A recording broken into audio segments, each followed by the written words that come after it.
Hi guys, what's up? You're watching Mr. Fun and I'm Namai. In this video, we'll be making the original palladium arc reactor that was later substituted in Iron Man 2. So as you can see, first we'll just 3D print it, and here you can see we've got all the required pieces, links to all these files in the description.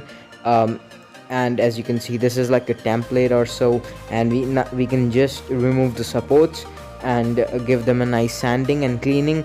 And now we'll just in order to fill in the details, we'll use these nails, and we'll take the metal part so that we get the three holders.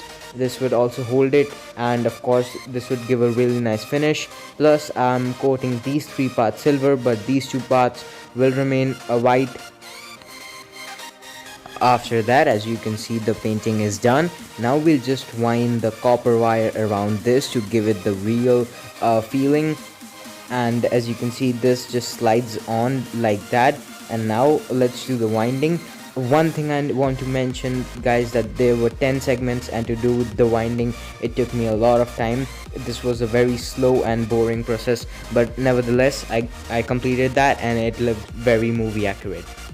Okay friends, now we'll just put the other necessary details on top of it and on below.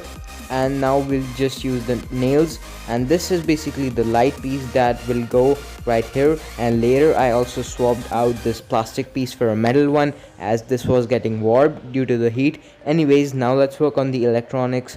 This lighting panel would just work on 220 volts AC, which makes my work very easy. Then I'll just use a bed switch and do all the required connections. Now as you can see, as I mentioned earlier, we'll put the nails and we'll be done. Now with the nails on, we can simply slide in the other details.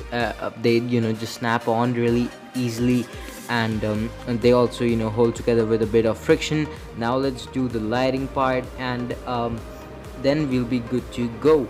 And again guys, I swapped this back part for a metal one, otherwise everything remained the same. And guys, bam, here you go. This is the arc reactor from Iron Man 2. This is the original palladium arc reactor that used to open up. You insert the palladium chip and then it works. So as you can see, this is just some wiring. This directly connects to a AC power supply, and this is just a switch because I've made this as a lamp, so you can just use it to turn it on and off. And plus here we have a magnetic pavilion. And so guys, now let's quickly connect this and I'll show you how this looks. And guys, although this has a magnetic stand, I want this to be permanent, and so you can just see this is how it works. This is how it looks. So we can just place it on and it just stays there, but I still want a permanent solution, so I'll be permanently gluing this to the surface that I want to use this as a lamp on. So yeah, let me just show you, and then I'll just turn this on and you can exactly see how bright this glows, and the blue tinge that it has is just perfect. Okay guys, and this right here is where I have my arc reactor mounted. This thing right here is my electronic writing pad, that I have my timetable on. So just besides that, this is a really nice table lamp that I've made. This is more so of a show thing, which is good. So yeah, and right now we have real bright lights up there. Let me show you. As you can see, we have very bright lights up there. So let me just close them, and when we close them, we'll actually get to know how bright this is. So guys, now I've got most of the lights off, and now the camera is not doing justice to this.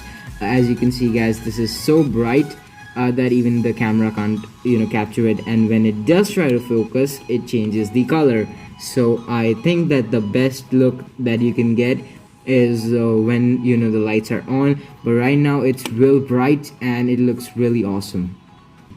And so guys, that was pretty much it for this video. I hope you enjoyed, and if you want any of these 3D printed files, I'll link it down below. Credit goes to Thingiverse, guys. I got all of these files from there, but I had to modify a few parts. So yeah, and as you can see, these copper coils, the winding, it took me a lot of time. But anyways guys, this turned out to be great. And as you can see, this is not just 2D, this is like whole details are present. And so I really enjoyed making this, and another arc reactor project coming really soon, so stay tuned. And let me give you a small hint. That is from the movie Avengers Infinity War, so it'll be pretty interesting to see. And yeah, so I hope you enjoyed, and thanks for watching.